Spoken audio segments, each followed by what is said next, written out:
अभी सामने सबसे बड़ा जुमरा आ गया।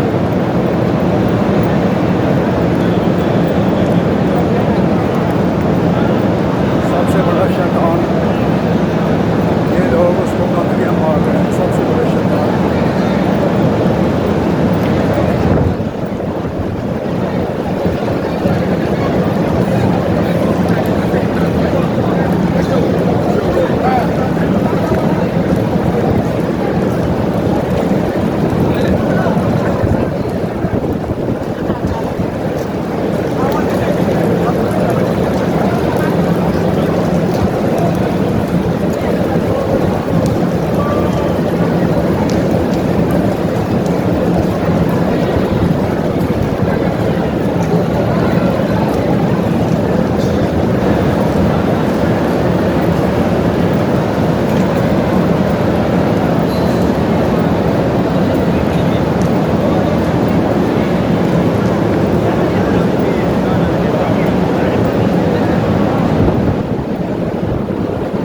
ये सामना रोड मक्का मुकरमा की तरफ जा रहा है और यहाँ से अब हम पैदल हरम शरीफ की तरफ जाएंगे इंशाअल्लाह।